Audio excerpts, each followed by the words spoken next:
Hello, everybody. This is Sportstake again, our 63rd episode. We've been doing this a while, and we have a great show planned for you. First, I want to give a shout out to the Houston Comets who are coming back to town. It's been verified.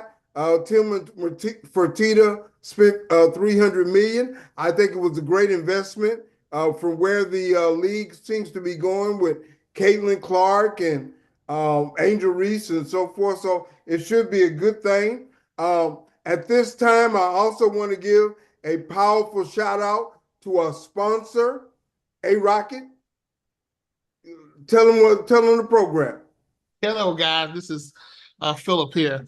And as a sponsor for A Rocket and a representative of the company and the sponsor of this nice and fine talk show, we just want you to know that when you need to move, want to move, or consider a move, call A Rocket Moving and Storage 713-748-6024.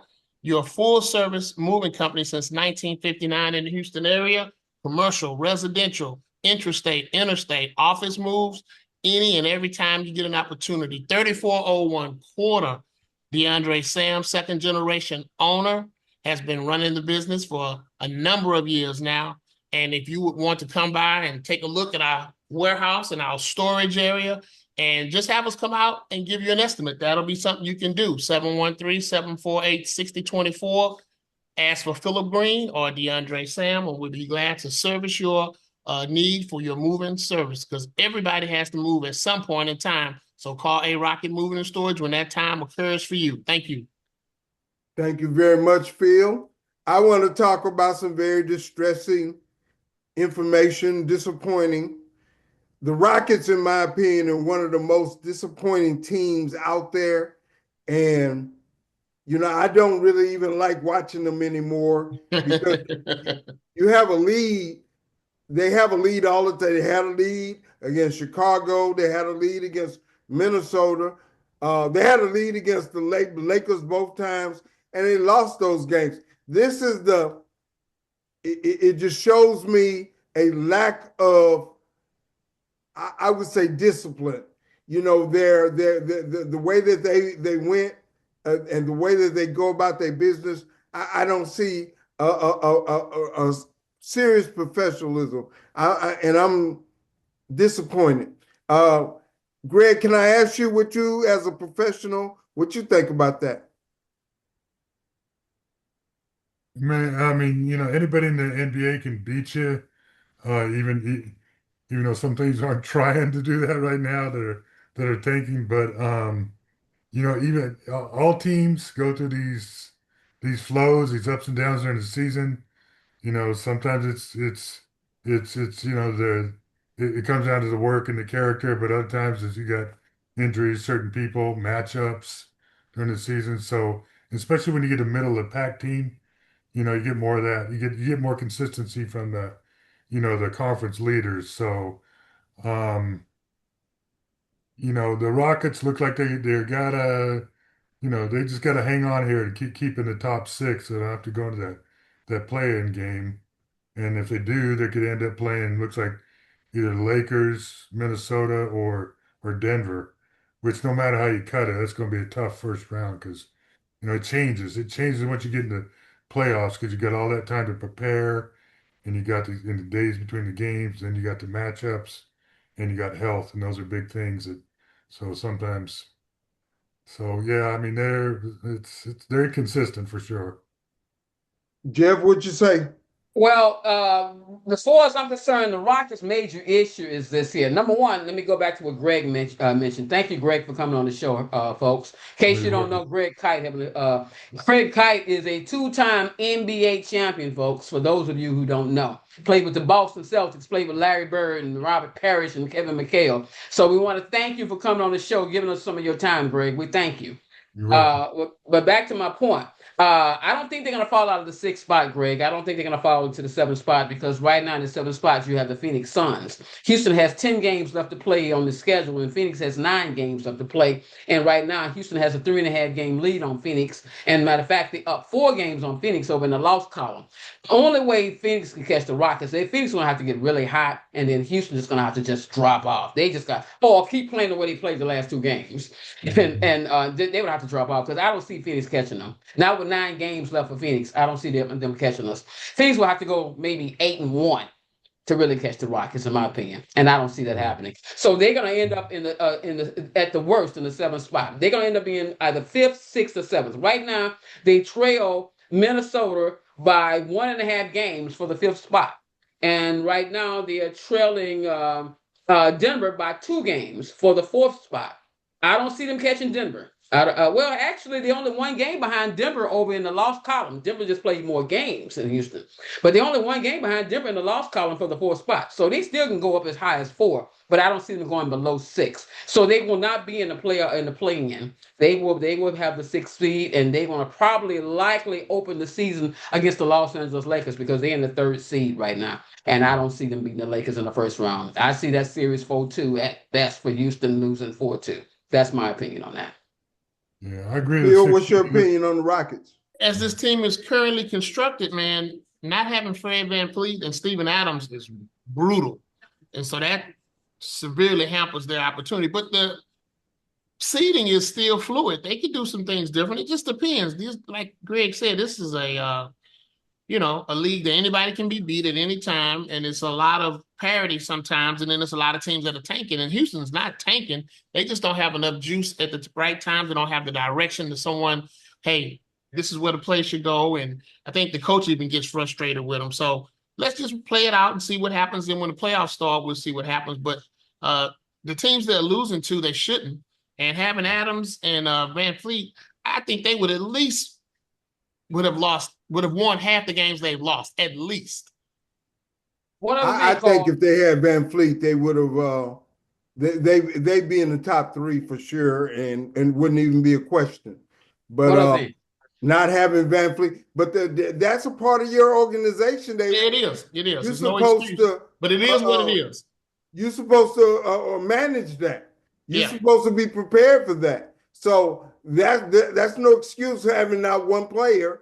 That's not an excuse for an organization. So it's definitely a fact if you look at what the results are. The facts. I agree with that, but you should have prepared for that. Yeah.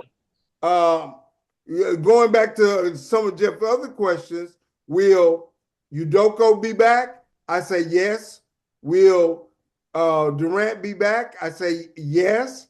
I think he's going to finish his career in Houston, and I think that they're going to have to go out. I know Tillman Fertitta is going to tell them, hey, we got to get somebody else who can handle the situation. Let's look at even if they had a a Kevin Porter Jr. at this time. If they had kept that going, they'd be better off. Anybody besides what they got right now, you can just see the tediousness, the negativity when they're trying to make passes. Passes, they just mess up so bad trying to make simple passes, it would seem like. And trying to have Durant at the top of the key and then trying to move him around on picks. That's not his role. No, you do have somebody else do that and then let him be a spot-up shooter as you make a good move and you throw it back to him where he's open because you didn't push the paint. You didn't agitated the paint, and now you got him an open jumper. But you know what they doing and how they doing it. You trying to depend on Durant for everything. He's scoring, yes, but yes, he's also making mistakes, and everybody else is making mistakes. So, all right, real quick, Carl. Go ahead, Jeff. I want to congratulate Kevin Durant. Kevin Durant has now moved into the number 5 spot all time in the history of the NBA. He's now the number 5 scorer all time as he went past Michael Jordan. So I give him credit for that. In addition to that, when you look at his efficiency is far greater than Michael Jordan's efficiency. Michael Jordan's taken like 2,000 more shots for him, and he's got more points than Michael Jordan. But the problem with the Rockets He is, hit a lot more that threes too, Jeff. say what? He's hit a lot more threes too. Jordan didn't hit a lot of threes. Right. One of the major problems with the Rockets is that they have no leadership on the floor. They don't have a floor general on the floor. That's one thing. Number two is they don't have a bench. Their bench has been an enigmatic, erratic. They've been enigmatic and erratic pretty much most of the season. I'm gonna tell you one of the major problems I'm seeing. The two biggest disappointments for the Rockets this year has been, number one, of course, Fred VanVleet going out and getting injured. That's the one thing. But the other thing is Dorian Finney-Smith. They expected more from Dorian Finney-Smith. He has been just a wash. He has just given them little to nothing. In addition to that, I don't think you could have expected so much more. He didn't do so much more at any other station. I didn't expect that. He had a better season with the Lakers. He had a better season with Dallas. He has performed well below expectations. In addition to that, Torrey Eason was supposed to have signed an extension this summer. Jabari Smith got his extension. They was trying to sign Torrey Eason, but Torrey Eason's agent wouldn't let him sign it because they didn't give him the amount of guaranteed money that he wanted. So because of that, they weren't able to reach an agreement with Torrey Eason. So as a result, his extension has not been agreed to. So with that being said, once that happened, that's when I started seeing Torrey Eason start. It's like he started sulking. It's like he was sulking. It's like he has not played nowhere near as well as he played last season in the few games he did play, because he gets hurt a lot. But I really think those are the two major disappointments. Number one, Adams going out getting hurt. Number two, Fred VanVleet. But then on top of that, Dorian Finney-Smith hasn't done anything, and Torrey Eason has played down. He's played down. He has not played up to his level of them experience. have played less than their ability. Even Alperen Sengun has played less than he was expected. You know, Jabari Smith plays pretty good. In my opinion, I would have concentrated much more of the offense on Jabari Smith and, you know, try to have him in that middle trying to do that move that they could try to have Durant doing. But, you know, it just ain't working. Everything they got ain't working. So, and this is the result of what's happening. And back to you, what you're saying, I would continue with Durant. I would continue with Udoka, but you got to make some changes. Now, question, would you trade Torrey Eason and Reed Shepherd? Yes, I would. Again, for LaMelo Ball. But okay, let me chime in here. Basically, it's hard to win in the NBA when your bench is not consistent. When you're getting very little production, you got to get tangible effort from your bench, and they're just not getting. I've seen games where their bench can combine for 11 points.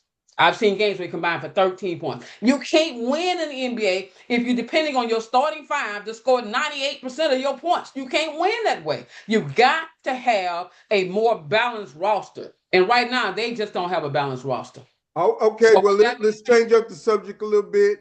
Other than the Rockets, the NBA is going down to their last days. San Antonio still looks great. They could still possibly win the championship. They could probably beat OKC in a 7-game series, especially if Wemby plays out of this world. Detroit, Cade Cunningham has a illness, but they still winning. They still up there. And so it's possible that you might maybe have a San Antonio Detroit finals, but there's a lot of possibilities, and you got about 10 games happening left, and we'll see what's going to happen, and it's going to be interesting. I'd like to switch to the NCAA basketball tournament.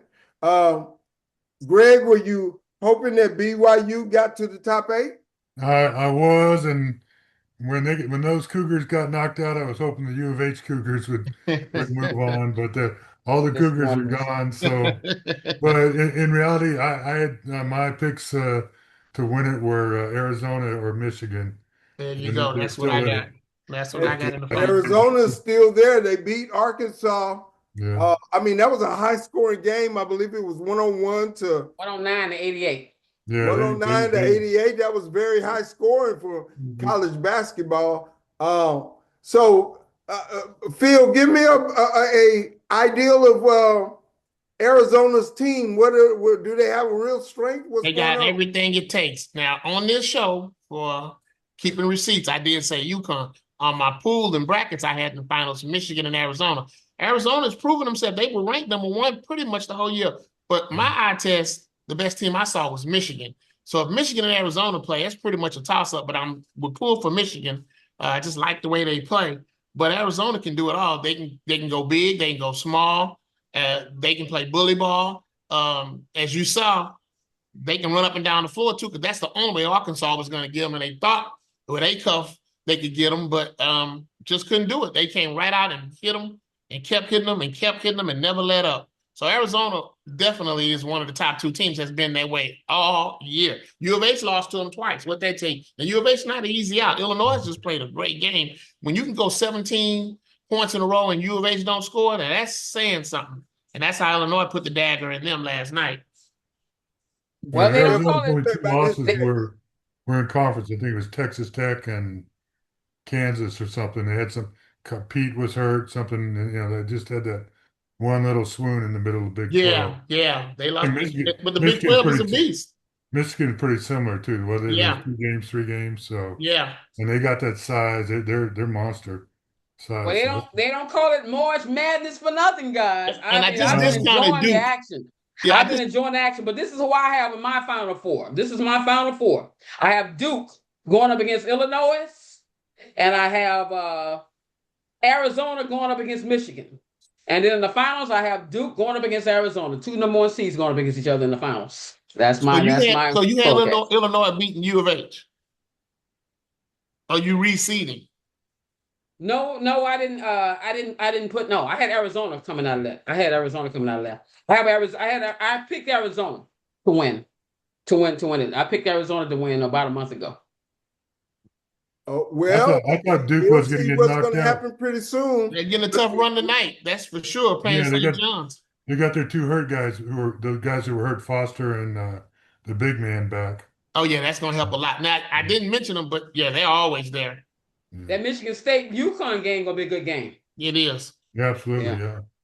Well, you also Arizona, got the Purdue. women out Arizona there. Purdue's gonna be a good game, Carl. Okay. Arizona Purdue. No, it ain't. Yeah. No, it ain't. Arizona gonna run you don't right think out so? of the gym. Right out of the gym. So they're gonna run them out of the gym. They needed every trick in the book to beat Texas last night. They're gonna run them out of the gym. Okay. Arizona's gonna run them out of the gym. Okay. What about Michigan versus Alabama? That's gonna be a pretty good game, but Michigan gonna win. Okay. So who's your final 2? Who you got in the final 2? Arizona, Michigan. Arizona, Michigan. Okay. Yeah. Okay. What about you, Greg? Who you got? Who you got in the final 4? Give me your final 4, Greg. We got Arizona, Michigan. Okay. What's the other?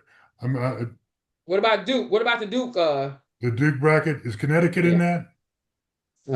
Is Connecticut and Duke? No, you got to look at the bracket. Then you got St. John's. Actually, I can't have Arizona, Michigan. I got Arizona, Duke. You got Illinois. Here's my sheet right here. But there you go. Yeah. Okay. I got Duke coming out of there. The next one is Illinois. That to me, that's the next. I had Houston at the Final Four. They didn't make it, but I got Michigan, Arizona, Duke, and Houston. Houston ain't gonna make it, so that's already. Or you can go with UConn. Greg. So Duke, UConn, or I'm just trying to see. I can't remember. I picked in those brackets. Yeah, what I said and what I wrote is 2 different things. Okay. All right, Greg. So who's your Final 4? Well, with mine, I'm just going to say Arizona, I think, is going to finish up. Yeah, Arizona will be there. If you pick them, it's a good chance. But I think one of them is going to have to eliminate the other one, Michigan or Arizona, if I'm not mistaken. Yeah, it's the same region. Arizona, Michigan will be playing in the Final 4. Yeah, that one of them will have to eliminate the other one to get to the final game. So right. I got Duke and Arizona in the final game. But it could be Illinois in Arizona. Well, Illinois looking impressive. Huge upset. I got it here. I got UConn coming out of that Duke. St. John's, so you got UConn beating Duke. Because we talked about it about 2-3 weeks ago, and we just asked for the winner. We didn't Arizona coming out, and now So Arizona, Michigan, Alabama, and Illinois. Alabama. Come Oh, on, you got Alabama. Alabama beat Michigan? Michigan, Illinois, UConn, and Arizona. Okay. Final four. Okay. I got all the ones you have except Duke. I have Duke instead of UConn. Yeah. I mean, like I Okay, said, Duke. Carl. What was yours? What was yours, Carl? I'm just telling you, Arizona's gonna win it at the end, Jeff. I'm not gonna pick Okay. any. That's what we said a couple of weeks So ago. going We right to just, the end, huh? we Go just, right yeah. to the end. Well, that's what we did a couple of weeks ago. We just gave the finalist winner. We didn't go Final Four. And like I said, on my paper here, I got Michigan. But when we asked me a couple of weeks ago, I said UConn. Yeah, who Now, you in female basketball, is Connecticut gonna go undefeated and continue, or is UCLA gonna beat them? I like Texas to beat them before UCLA because Texas beat UCLA this year. Yeah. Well, I like UCLA got UCLA. the big power center bets. And about Texas 6, beat 7. them. And Texas beat them with bets this year. All right, all right. Well, I hadn't heard of Texas. Who else in women's they ranked basketball number 2 is and playing? 3. South Carolina. Did you South say South Carolina. Carolina? Yeah, they Yeah, good. Those South are the only 4 Carolina. teams that got a chance. Always. But Go ahead, UConn Greg. runs them every time they play this year. UConn beat them a couple times. Oh, UConn beat South Carolina twice? They beat them whenever they played them this year. And they'll beat them Comment, again. Greg. Yeah, UConn, South Carolina, Texas, and UCLA. But UConn, they could put their second team in the tournament and probably make the Final Four. I agree. They're deep. They're good. I agree. So, but You know, Back South basketball. Carolina. South Carolina. Going back to the LSU's always a as threat well as too. the WNBA, it's gonna have new collective bargaining and new They already got it. possibilities. They already So got it. what do we believe about where the female game in basketball is possibly going? Jeff, what you say about that? Oh man, I'm loving it. I love to see the ladies get what they want. I love to see the women happy. And the women happy, then we got a better chance of being happy. So I'm happy to see the ladies get what they want. They happy with the wait a minute. Wait a minute, Jeff. Yeah. You said Yes. because the ladies are happy, we got a better chance of being happy. I'm not sure that's true, sir. Okay. That's not me just too. because the I'm ladies not are speaking happy. for everybody. I'm not speaking for everybody. I'm aware of we that. gonna be happy. Those two things don't go together. So anyway, I'm happy to see the ladies get what they wanted. They now have the maximum salary has not been increased up to like 1.4 million, and so that's outstanding. And then the average salary is now roughly about 600,000. That's the average salary, but the maximum is like 1.4, 1.5 million. And Asia Wilson got the first one. She got the first max contract. So I'm really happy to see the ladies get what they want. They seem to be so happy. And I didn't want to see a labor dispute. I didn't want to see a lockout. I wanted to see them to continue to keep moving forward, keep moving the league forward, because they have made a lot of leaps. And I'm so happy to see them come to an agreement. Plus, also the ladies who are retired, the WNBA players, the former WNBA players, they also got pensions now, where they're now getting paid a certain amount of money now that they weren't getting paid before. So they really have looked out for the ladies in this new agreement. They did an outstanding job, and I'm very, very, very happy with the NBA, the WNBA, and the ladies for making this happen. It sounds great. There's a couple other things I wanted to mention. Hubert Davis got fired for North Carolina. I believe that they have hired a new coach. But the legacy of North Carolina with Dean Smith, Roy Williams, Kenny Smith talked about it and said that, that's a legacy that has to be upheld. And we'll see how that's going to happen. Another thing that happened in sports, Tiger Woods had another wreck. Greg, what do you think is going on with Tiger Woods? Well, he got cited with a DUI too in that wreck. I don't know if you heard that this afternoon. So, he did. Yeah, so that's sad news. They were saying too, if it had been on a busier street or other car coming, it would have been some serious injuries probably. So, was anybody in the car with him, Cole? I haven't heard that, but okay. When you got several different DWIs and you continue to do that, there's a bigger problem, in my opinion, going on.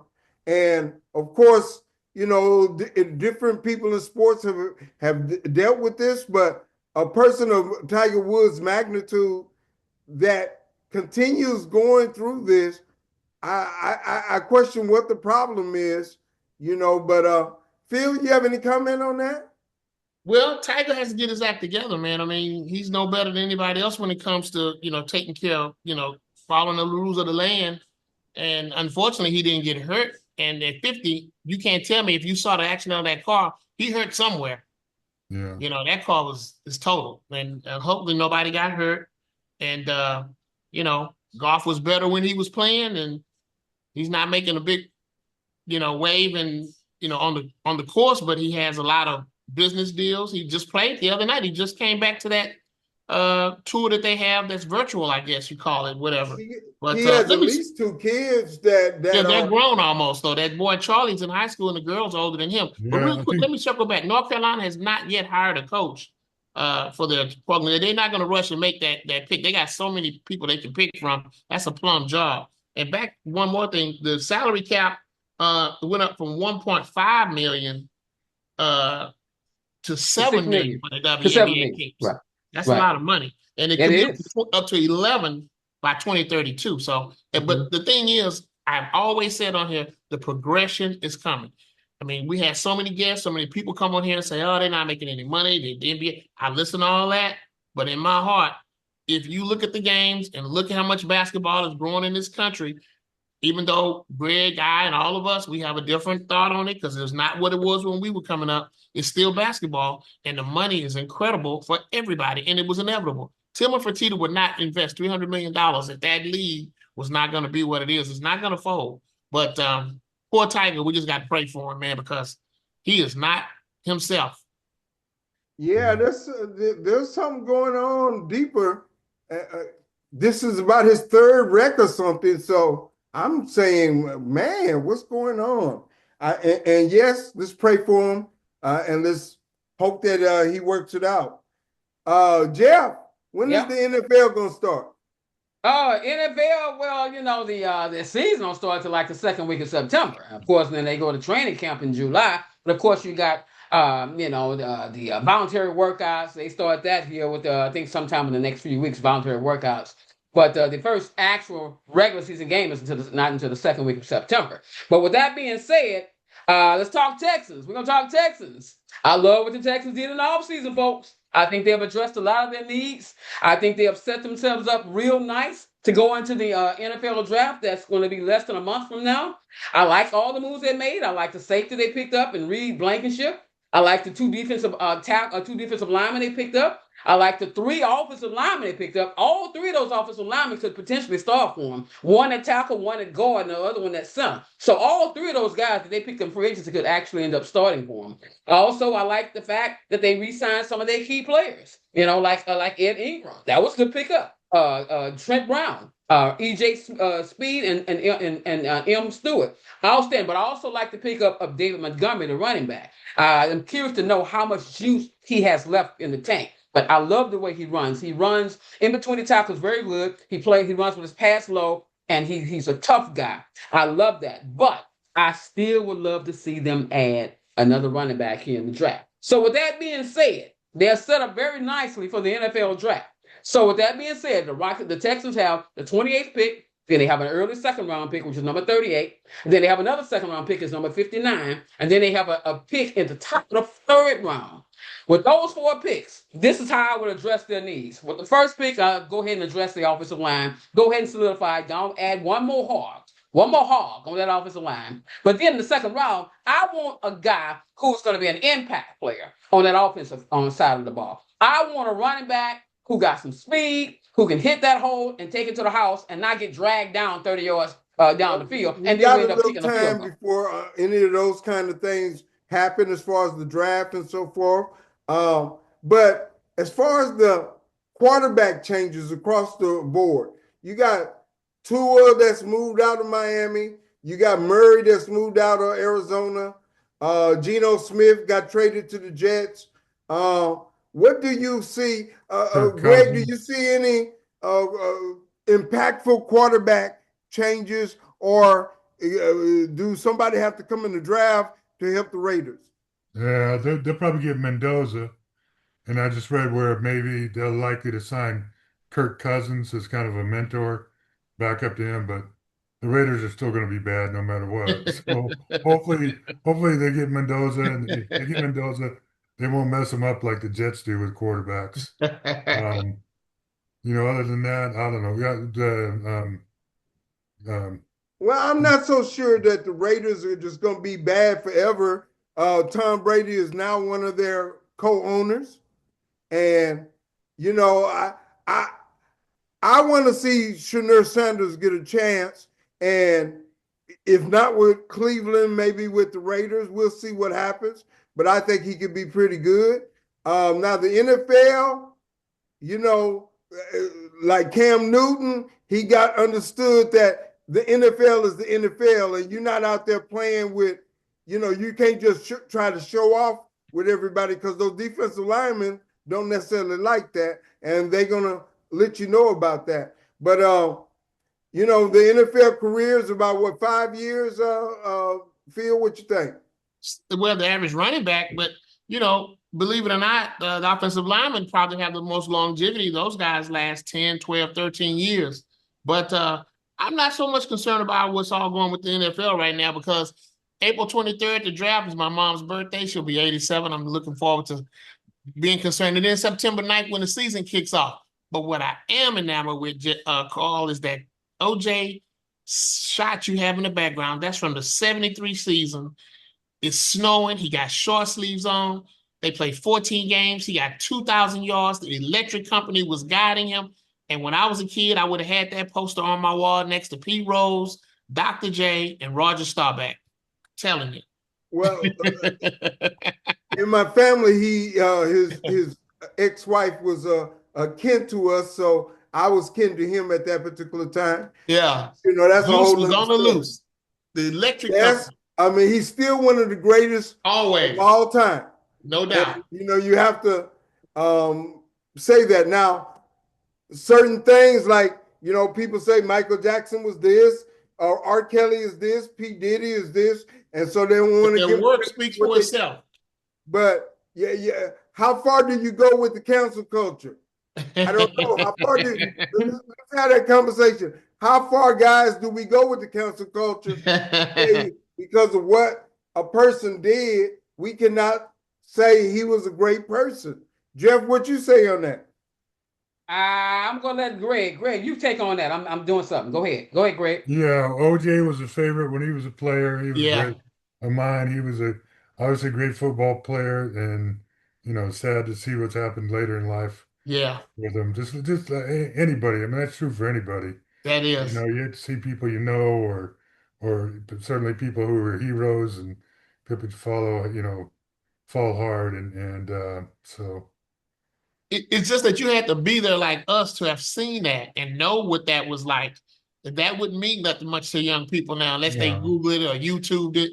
And just think about it. When we were kids, nobody could do that, what he was doing. And that stood for a long time too.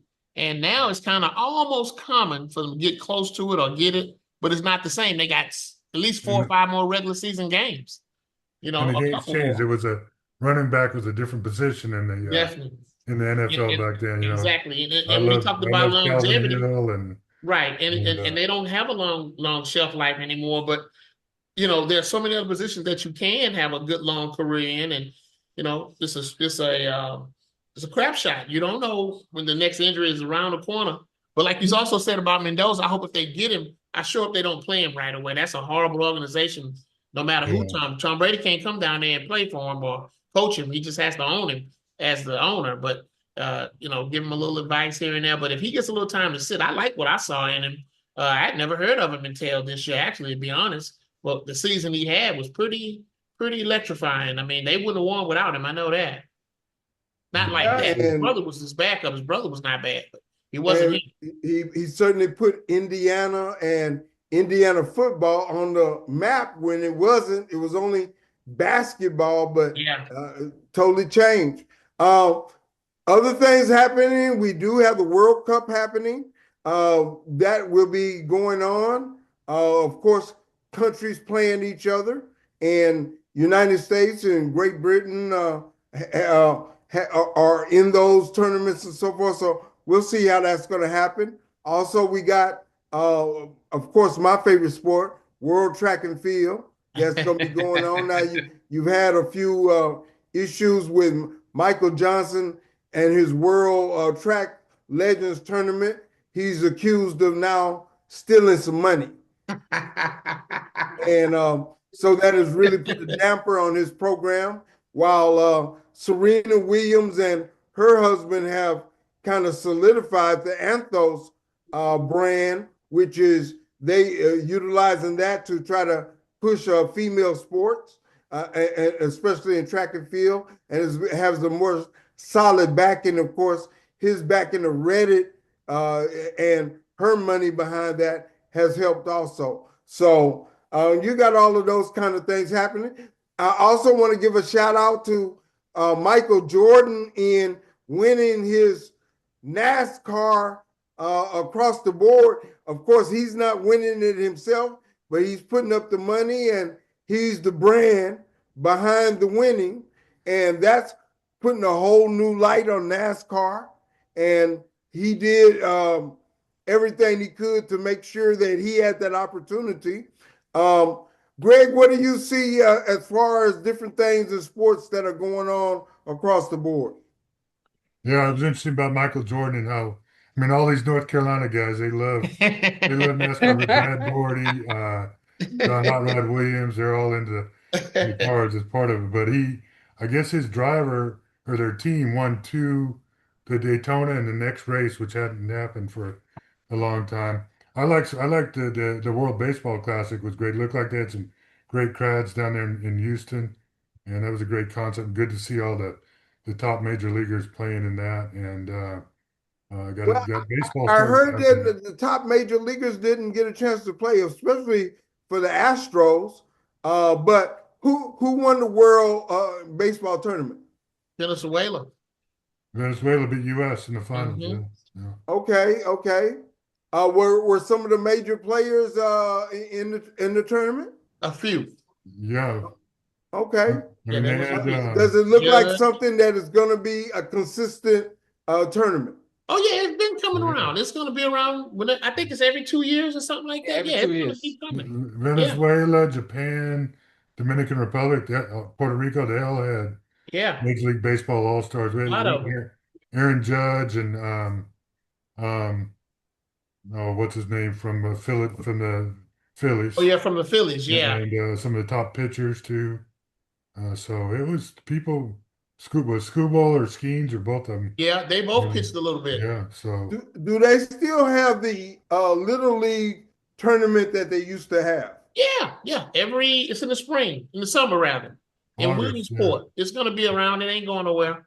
That was always one of the big feeders to people becoming baseball players later. If you go back and look at Gary Sheffield and all of those players that played Little League, and you see their history and their a bunch of them. Yeah, they went through that. For the Astros, what do we believe the Astros are going to do? We did go check them out. We saw Yardon, what's his name? Alvarez. Of course, they have Altuve. Greg, do you keep up with the Astros a little bit? What they going to do? yeah, a little bit. May get to see a game with them with some friends from Houston during the season, but I'm an Astros fan number one. So I don't know the roster and where they're at this year real well, but looking forward to seeing if they can keep up with the Dodgers and the Yankees and everybody spends all that money. Well, what's going to really be interesting this year, Greg and guys, is the automated balls and strikes. I remember when the new rule came out for the designated hitter, it was like, what? And I think this is going to be here to stay like that now too. The automated balls and strikes. I guess that's going to be very interesting. And then back to the World Baseball series when they were all playing, the guy from the Seattle Mariners, the back catcher, he wouldn't speak to the other guys that he played with on the teams when they played against him.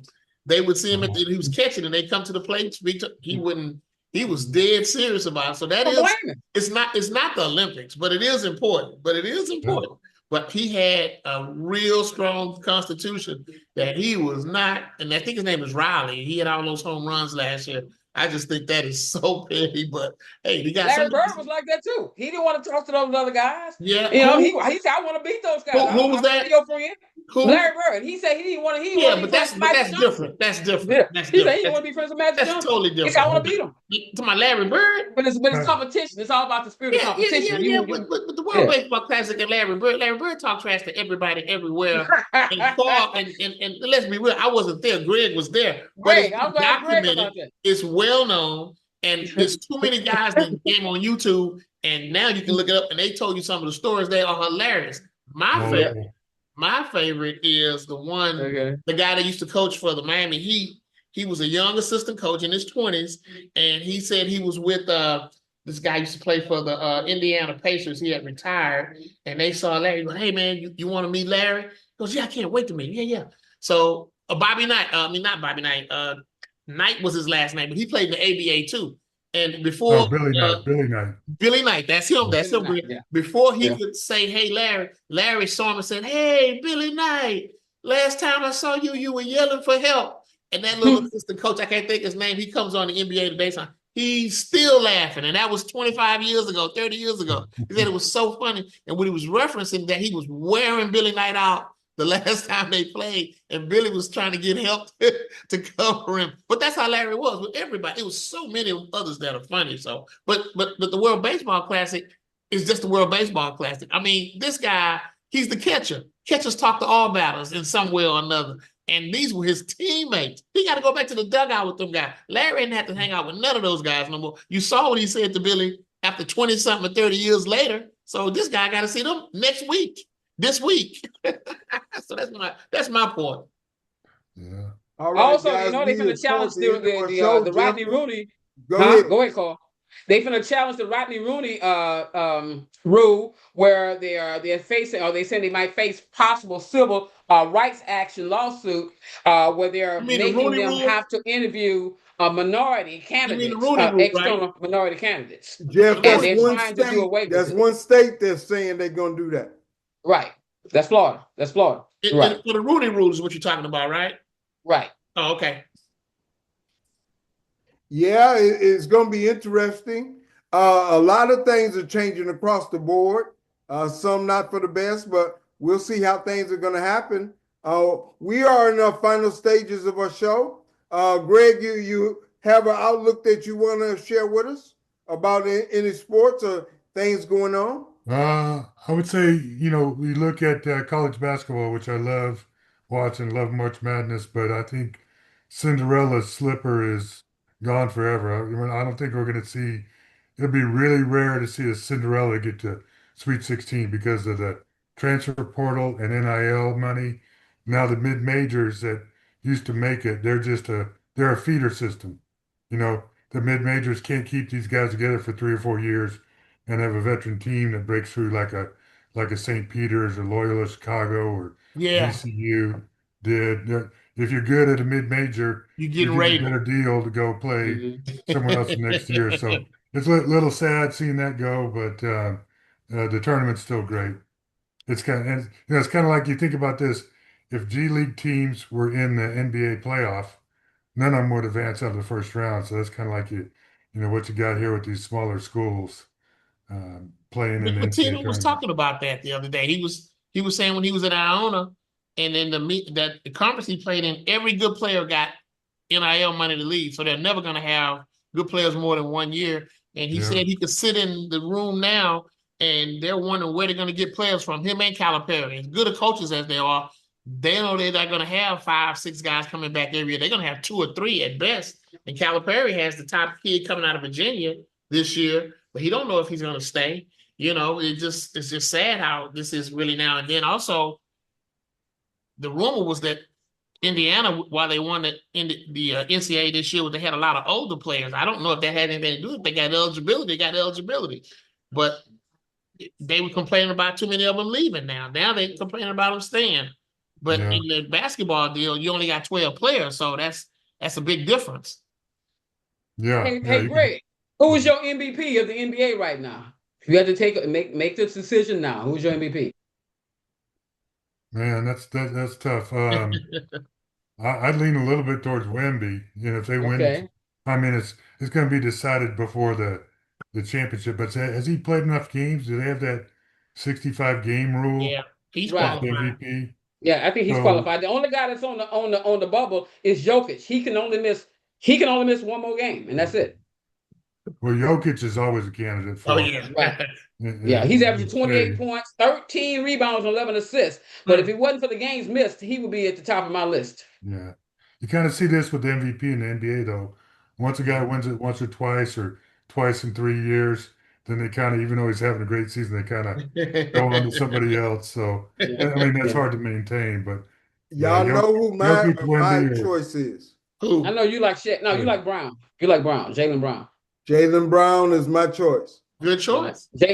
Jalen's averaging 29 points, 7 rebounds, and 5 Good choice. assists. yeah. But look at Luka. Luka's averaging 34 points, 8 rebounds, and 8 assists. And that's some powerful stuff there, man. Yeah, you got to consider Luka. You got to consider Luka, And then number 3 in the West. that trade is probably one of the worst of all time. Yeah, because what is Anthony Davis doing right now? Man, that was a huge trade for the Lakers. He's living up to Huge his trade. nickname, Street Clothes. I'm telling you, huge trade. But now remember the first game he played after they traded for him? They played against Houston, and he had a huge game. Man, Davis had a huge game, like 37 points, 16 rebounds. But he haven't done anything since. Then he got hurt. Again, Wow. it's invalid him being a member of the 75. No, he shouldn't even be considered on the 75. But that's a whole nother. Y'all know that's one of my pet peeves. Well, hold on. Ask Greg. Greg, what do you think? Do you think Anthony Davis should be one of the top 75 in league history? Yeah, because he took my spot. That's a good one. I like that. So That's I classic. knew you were going to say that. I was in the top 7,500. 75. Police, yeah, you were there though. You got I was 2 rings. there. They can't take that. Hey, Greg, say that again. You were top 75 what? 100, 7,500.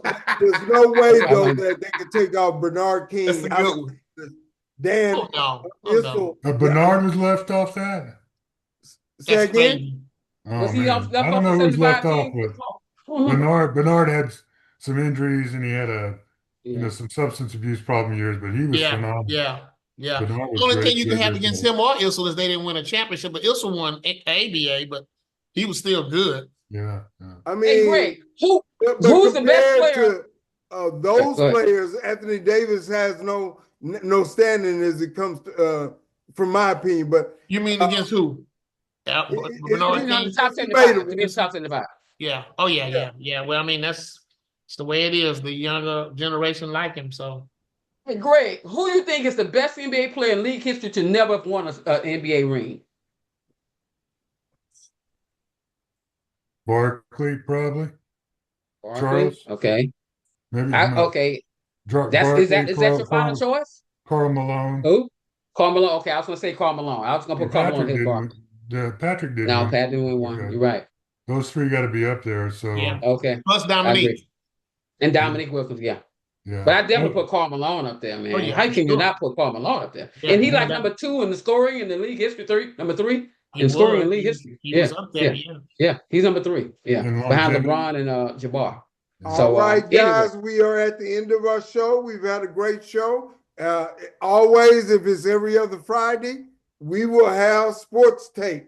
And our next show is April 10th, and we look forward to having you here for our 64th episode. We thank you, everybody. Our final word, Jeff. Hey, I want to thank everyone, including Greg. Thank you, man. We Thanks, appreciate Greg. you showing up.